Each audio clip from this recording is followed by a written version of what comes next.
Hello friends. So finally वो time आ गया है जिसकी पेरेंट्स को काफ़ी लंबे टाइम से वेट थी। यस, केंद्रीय विद्यालय संगठन ने अपने एडमिशन के शेड्यूल को अनाउंस कर दिया है। हर साल एडमिशन जो कि फरवरी और मार्च में स्टार्ट हो जाते हैं वो इस बार कुछ अमेंडमेंट की वजह से और कोविड-19 की वजह से लेट पर लेट होते गए। पेरेंट्स काफ़ी लंबे टाइम से इंतज़ार कर रहे थे इस एडमिशन प्रोसेस के स्टार्ट होने के लिए, but finally it has started. तो इस वीडियो में मैं आपको बताऊंगी step by step process. KVS ने जो शेड्यूल डाला है, किस तरह से एडमिशन होंगे, कब एडमिशन स्टार्ट होंगी, कहाँ आपको अप्लाई करना है और कौन से लोग जो है प्रायोरिटी में आएंगे, उन सब के बारे में हम डिस्कस करेंगे। साथ ही साथ हम उस प्लेटफॉर्म को भी डिस्कस करेंगे जहाँ आप एडमिशन के लिए अप्लाई कर सकते हैं। तो दोस्तों बनी रहिए इस वीडियो में। हम स्टार्ट करते हैं आज का वीडियो। तो फ्रेंड्स, सबसे पहले मैंने डाला है शेड्यूल फॉर एडमिशन, जो कि केवीएस ने कल ही अनाउंस किया है। इस शेड्यूल में 2020-21 के लिए एक पूरा डेट वाइज शेड्यूल दिया गया है कि किस तरह से कब जो है एडमिशन स्टार्ट होंगे, कब जो है आप अप्लाई करेंगे, किस दिन आपकी लिस्ट जो है वो डिस्प्ले होगी, कैसे कौन कौन लोग जो है वो पहले अप्लाई कर सकते हैं, ये सब। तो ये शेड्यूल वैसे आप देख सकते हैं, ये केंद्रीय विद्यालय संगठन की वेबसाइट पर भी अवेलेबल है, बट आपके इस रेडी रेफरेंस के लिए मैंने यहाँ डाल दिया है। तो जैसे कि हम पहले देख रहे हैं, सबसे पहले है प्रवेश के लिए विज्ञापन। ये आपका काम नहीं है, ये स्कूल्स का और केंद्रीय विद्यालय संगठन का काम है कि वो अपने प्रवेश के लिए, एडमिशन के लिए एडवर्टाइजमेंट देंगे 17 जुलाई से। ये एडमिशन सभी केवीएस जो है वो लॉन्च कर देंगे। अब आपकी ड्यूटी आती है उन पेरेंट्स की जो कि क्लास 1 में एडमिशन करवाना चाहते हैं। एडमिशन जो है वो एक बाद की प्रोसेस है। सबसे पहले हमें करना होता है रजिस्ट्रेशन, और केंद्रीय विद्यालय संगठन अपनी एडमिशन गाइडलाइन में साफ साफ ये बात कहता है कि registration does not confer you the right of admission. सिर्फ आपने रजिस्ट्रेशन करवा दिया, इस पर आपको एडमिशन मिल जाए, ऐसा ज़रूरी नहीं है। बहुत सारी प्रायोरिटीज़ होती है जिनको फुलफ़िल करने के बाद ही एडमिशन दिया जाता है। तो क्लास 1 के लिए जो रजिस्ट्रेशन है ये ऑनलाइन मीडियम से होगा। फ्रेंड्स, आप ध्यान देंगे कि ऑनलाइन मीडियम सिर्फ क्लास 1 के लिए है। क्लास 2 ऑनवर्ड्स, जो कि हम बाद में डिस्कस करेंगे, ये सब ऑफलाइन चलेगा। तो क्लास 1 के लिए जो ऑनलाइन रजिस्ट्रेशन स्टार्ट होगा वो स्टार्ट होगा 20 जुलाई, 20 जुलाई यानी मंडे से सुबह 10 बजे से, जिसके लिए एक वेबसाइट और साथ ही साथ जो है एक ऐप, एंड्रॉयड ऐप भी दी गई है। वो आपको नेक्स्ट पेज पे मैं बताऊंगी कि कौन सी ऐप है। तो इस ऐप के थ्रू या फिर आप वेबसाइट पर, वेब पेज पर जाकर अप्लाई कर सकते हैं। और ये लास्ट जो इसकी रजिस्ट्रेशन की डेट है ये रहेगी 7 अगस्त, यानी कि 19 दिनों का आपको टाइम दिया गया है, जिसमें आपको सारे अपने डॉक्यूमेंट्स जुटाने होते हैं। और क्लास 1 के लिए जो बेसिक डॉक्यूमेंट होता है वो होता है डेट ऑफ बर्थ का प्रूफ। बच्चा कम से कम 5 साल का और ज़्यादा से ज़्यादा 7 साल का होना चाहिए क्लास 1 में एडमिशन के लिए। ये डेट जो है 1 अप्रैल से लेके 31 मार्च तक काउंट की जाएगी, और मैंने एक शेड्यूल इसका आगे भी लगाया है। ये सब आपको यहाँ इस वीडियो में मिलेगा। तो जब आप 7 अगस्त तक रजिस्ट्रेशन कर देंगे तो एक स्कूल जो होगा प्रायोरिटी पर, आपको पता है, और अगर आपको नहीं पता है तो मैं इतना बता दूं कि केंद्रीय विद्यालय संगठन में जो एडमिशन होते हैं किसी तरह की रिकमेंडेशंस वगैरह पर नहीं होते। ये केंद्रीय विद्यालय संगठन जो बना था वही सेंट्रल गवर्नमेंट के जो डिफेंस एम्प्लॉयज़ हैं उनके बच्चों की एजुकेशन के लिए बना, तो फर्स्ट प्रायोरिटी में वो आते हैं। सबसे पहले उन्हीं के बच्चों का एडमिशन होगा। सेकंड कैटेगरी जो होती है वो सेंट्रल गवर्नमेंट से रिलेटेड जितनी भी ऑटोनोमस बॉडीज, जैसे हमारे बैंक्स होते हैं, पीएसयूज वगैरह जो होते हैं, उनके लिए। थर्ड कैटेगरी में जो है वो स्टेट गवर्नमेंट। फोर्थ कैटेगरी में स्टेट गवर्नमेंट से रिलेटेड जो पीएसयूज रहते हैं, और फिफ्थ कैटेगरी में जो है प्राइवेट सेक्टर। तो इस तरह की वरीयता चलती है। अगर एक क्लास की 40 बच्चों की स्ट्रेंथ में सारे सेंट्रल गवर्नमेंट एम्प्लॉयज आ गए तो बाद के लोगों को कंसिडर नहीं किया जाएगा। वो कुछ स्पेशल प्रोविजन जैसे कि एमएचआरडी के कोटा में, एमपी कोटा में जा सकते हैं, लेकिन डायरेक्ट एडमिशन के लिए वो नहीं एलिजिबल होंगे। तो इन लोगों की जो चयनित और प्रतीक्षित, मीन सेलेक्टेड और वेट लिस्टेड जो लिस्ट होगी, उस फर्स्ट लिस्ट को डिस्प्ले किया जाएगा 11 अगस्त को। वहाँ से एडमिशन की प्रोसेस स्टार्ट होती है। पेरेंट जो है वो स्कूल में आएगा, कांटेक्ट करेगा, अपने रियल डॉक्यूमेंट्स को वेरीफाई करवाएंगे और जो है एडमिशन गेन करेंगे। ऐसे में अगर पेरेंट किसी तरह की कंडीशन को फुलफिल नहीं कर पाता, कुछ सीट्स फिर वैकेंट रह जाती है, तो सेकंड लिस्ट आएगी जो कि 24 अगस्त को आएगी। थर्ड लिस्ट 26 अगस्त को आएगी, और वो भी कब, इन दोनों के साथ लिखा गया है, इफ सीट्स रिमेन वेकेंट। उसके बाद कहा गया सेवा श्रेणी वरीयता क्रम में चयनित विद्यार्थियों की सूची का प्रदर्शन एवं प्रवेश यदि आरक्षित वर्ग की सीटों को सुरक्षित रखते हुए सीट रिक्त हो। यानी कि जो आरक्षित रिजर्व्ड है, रिजर्वेशन दिया गया है ST, SC, OBC etcetera etcetera को, तो उनके बाद भी अगर सीट्स जो है उनको सुरक्षित रखते हुए जो वरीयता में सीटें बच जाती है तो 27 अगस्त से 29 अगस्त तक 3 दिन तक फिर एक डिस्प्ले होगा। उसके बाद हम देखते हैं कि शिक्षा के अधिकार यानी आरटी के तहत एससी, एसटी और ओबीसी नॉन क्रीमी लेयर को की दूसरी लिस्ट, फर्स्ट लिस्ट में जो 25% रिजर्वेशन होता है, मानो उसमें 40 में से 10 बच्चों का रिजर्वेशन जो रहेगा वो नहीं आए तो सेकेंड लिस्ट फिर से आएगी। वो कैसे होगी, वो ऑफलाइन मीडियम से होगी। और कब से कब तक होगा, उसका नोटिफिकेशन 31 अगस्त को जारी किया जाएगा और 5 सितंबर तक रहेगा लिस्ट। 7 जो सितंबर है उससे 11 सितंबर तक डिस्प्ले होकर एडमिशन होगा। तो ये फर्स्ट का था। तो यहाँ पेरेंट का पहला काम एक ही है, पेरेंट को 20 जुलाई से लेकर 7 अगस्त के बीच में ऑनलाइन रजिस्ट्रेशन करना है। बाकी की प्रोसेस जो है वो विद्यालय की रहती है, तो विद्यालय अपने आप उस प्रोसेस को करता रहता है।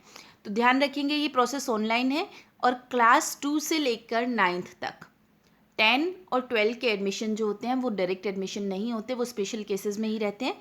तो क्लास 2nd से 9th तक के जो एडमिशन होंगे वो ऑफलाइन मोड में होंगे। और फ्रेंड्स ये आप ध्यान दोगे कि एडमिशन्स तभी हो पाएंगे जबकि क्लास में वैकेंसीज होगी। बहुत सारे बड़ी सिटीज़ में जो केवीज होते हैं उनमें वैकेंसीज नहीं होती है, तो वहाँ आप इन चीज़ों के लिए अप्लाई कर ही नहीं सकते। जिन केवीज में वैकेंसी है सिर्फ वहीं ही रहेंगी और वो होंगी 20 से लेकर 25 जुलाई तक। आप ऑफलाइन मोड में जो है वो आप आवेदन करेंगे। लिस्ट डिक्लेयर होगी 29 जुलाई को और उसके बाद प्रवेश शुरू हो जाएंगे 30 जुलाई से लेकर 7 अगस्त तक। अब बहुत सारे पेरेंट्स की डिमांड, क्योंकि कल ही सीबीएसई 10th का रिजल्ट डिक्लेयर हुआ है तो 11th में एडमिशन के लिए रह रही है। तो 11th में आप ध्यान देंगे कि 11th में जो एडमिशन होता है उसमें सबसे पहले केवी स्टूडेंट से ही प्रायोरिटी ली जाती है कि वो अपना आर्ट्स में जाना चाहते हैं, यानी ह्यूमैनिटीज़ सेक्टर में, कॉमर्स में या फिर साइंस में। तो सबसे पहले उनसे ऑप्शन फॉर्म्स भरवाए जाते हैं। ये सारी प्रोसेस स्टार्ट हो जाती है जैसे कि कल यानी 15th को रिजल्ट डिक्लेयर हो तो विदिन 1 वीक जो ये प्रोसेस स्टार्ट हो जाती है। तो within 1 week of declaration of result of class 10th सबसे पहले केवी स्टूडेंट्स के लिए ऑप्शन फॉर्म्स होंगे और इनकी जो लिस्ट डिक्लेयर होगी वो within 2 weeks of declaration of class 10th result यानी 29 जुलाई तक ये काम हो जाएगा। इसके बाद ही जो नॉन केवी स्टूडेंट्स हैं यानी कि किसी और स्कूल से उसने जो स्टडी की है वो स्टूडेंट्स अप्लाई कर पाएंगे और ये अप्लाई भी ऑफलाइन मोड में तभी पॉसिबल हो पाएगा जब सीट्स वेकेंट रह गई हो केवी के एडमिशन के बाद। एंड क्लास 11 सहित सभी कक्षाओं में प्रवेश की अंतिम तिथि जो कि इस साल लेट होने की वजह से दी गई है 15 सितंबर। इसके बाद डायरेक्ट एडमिशन किसी कंडीशन में पॉसिबल नहीं होंगे। तो होपफुली ये जो शेड्यूल है ये अभी आपको समझ आ गया है कि फर्स्ट क्लास में ऑनलाइन है, बाकी सब में ऑफलाइन मोड ही रहेगा।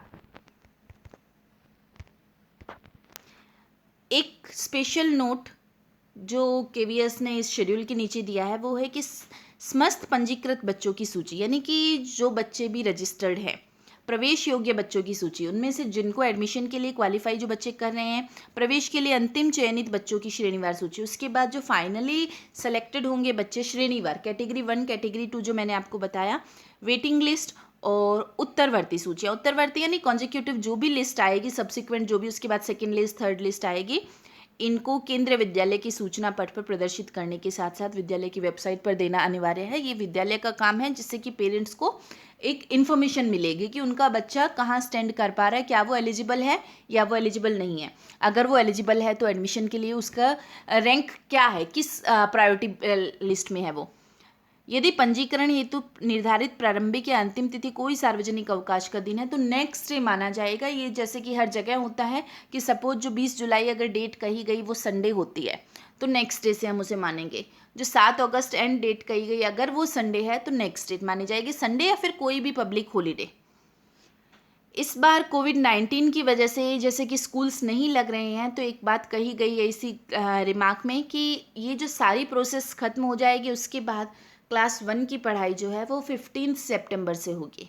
स्टार्ट। अब ये ऑनलाइन मोड में होते हैं या ऑफलाइन मोड में होते हैं, ये डिपेंड करेगा आने वाले सिचुएशंस पर, जिनके बारे में अभी केंद्रीय विद्यालय संगठन या कोई भी कुछ भी कहने की स्थिति में नहीं है। तो एक और कोविड-19 के ध्यान में रखते हुए कहा गया है कि वर्तमान कोविड-19 के संदर्भ में ज्ञातव्य हो, यानी आपको ध्यान हो, you may take it into your notice, कि संपूर्ण देश के लगभग 198 केंद्रीय विद्यालयों को आइसोलेशन सेंटर या क्वारंटीन सेंटर बनाया गया है। और इस वैश्विक महामारी के कारण लागू लॉकडाउन समाप्त होने तथा सरकार द्वारा अनुमति प्रदान करने के बाद ही ये विद्यालय प्रारंभ हो पाएंगे। एडमिशन की प्रोसेस इनमें हो जाएगी, बट आपके बच्चे स्कूल नहीं जा पाएंगे। तो ये हमने स्पेशल नोट्स देखे।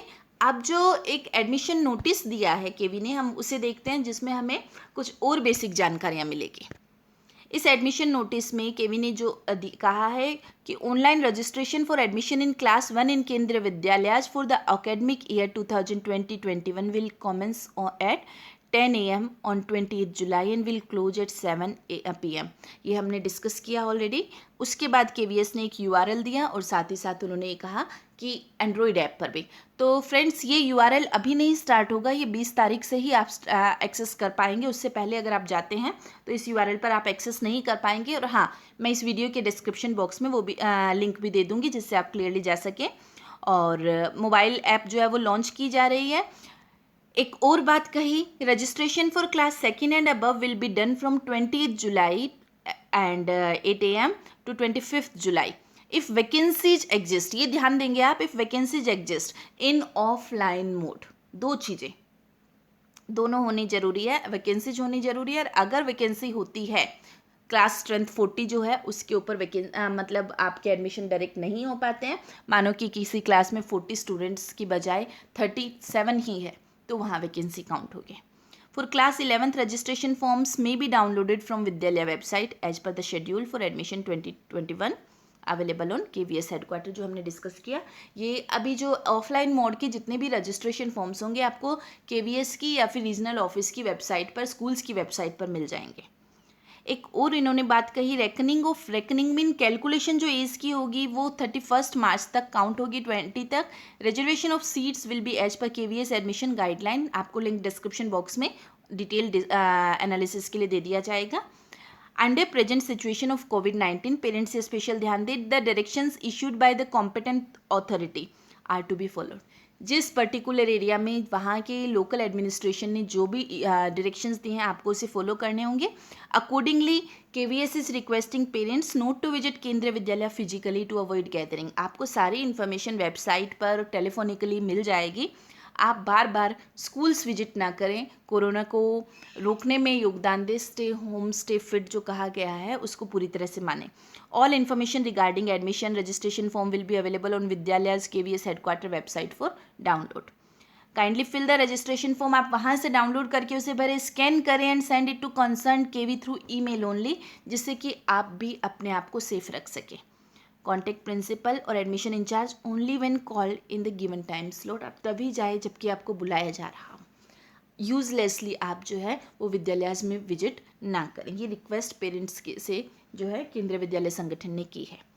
तो अब तक आई होप कि आपको ये समझ आ गया है कि किस किस तरह से आपको अप्लाई करना है। एंड उसके बाद हम देखते हैं criteria for date of birth for new admissions in KVs। इस साल के लिए जो क्राइटेरिया रहेगा, ये आपकी वो डेट ऑफ बर्थ है जिसको आप टैली कर लें। अगर आपका बच्चा इन्हीं दो मिनिमम और मैक्सिमम के बीच में आ रहा है तो ही वो उस पर्टिकुलर क्लास में अप्लाई कर सकता है, अदरवाइज नहीं। तो फर्स्ट क्लास के लिए मिनिमम डेट ऑफ बर्थ बच्चे की 31 मार्च 2015, बच्चा उसके बाद नहीं पैदा हुआ होना चाहिए। और जो हम मैक्सिमम मानते हैं वो 31 मार्च 2013 से पहले का नहीं होना चाहिए, यानी मिनिमम 5 और मैक्सिमम 7। और ये क्राइटेरिया इसी तरह से चलता रहेगा आगे 9th क्लास तक। 10th में डायरेक्ट एडमिशन नहीं होते हैं, जो भी एडमिशन होंगे वो सब रीजनल ऑफिस के परमिशन से ही होते हैं और CBSE के परमिशन से होते हैं। तो वो आपको डायरेक्टली स्कूल में ही कांटेक्ट करना पड़ेगा और उसके लिए कुछ शर्तें भी है, 9th के रिजल्ट से रिलेटेड, सब्जेक्ट से रिलेटेड। 11th में किसी भी बोर्ड का बच्चा अपने रिजल्ट आने पर अप्लाई कर सकता है। वो एडमिशन जो होते हैं उनमें डेट ऑफ बर्थ को ध्यान में नहीं रखा जाता, प्रायोरिटी कैटेगरी को ध्यान में रखा जाता है कि किस कैटेगरी का बच्चा है। मैं एक बार फिर से कहूँगी कि परसेंटेज को देख के आपका एडमिशन नहीं होगा, परसेंटेज बाद में आएंगे। सबसे पहले क्या आप सेंट्रल गवर्नमेंट के एम्प्लॉई हैं तो आपको पहली प्रेफरेंस मिलेगी, चाहे आपकी परसेंटेज लो ही क्यों ना हो। तो ये तो कुछ बेसिक जानकारियाँ थी जो आपको मैंने इस वीडियो में दिया है। इससे आगे मैं एक और वीडियो बनाऊंगी जिसमें क्लास 1 के लिए जो भी स्पेशल प्रोविज़न और रिलेटेड डॉक्यूमेंट्स हैं और किस तरह से स्टेप बाय स्टेप आपको फॉर्म फिल करना है ऑनलाइन मोड में, वो सब आपको बताया जाएगा। तो आई होप ये जानकारी आपके लिए काफ़ी मददगार होगी। और अगर आपके कोई भी क्वेश्चन है तो आप कमेंट बॉक्स में लिखिए, साथ ही साथ डिस्क्रिप्शन में दिए गए लिंक्स को चेक कर लीजिए ताकि आपको अपने बच्चे के एडमिशन के लिए किसी तरह की प्रॉब्लम ना फेस करनी पड़े। तो थैंक यू फ्रेंड्स।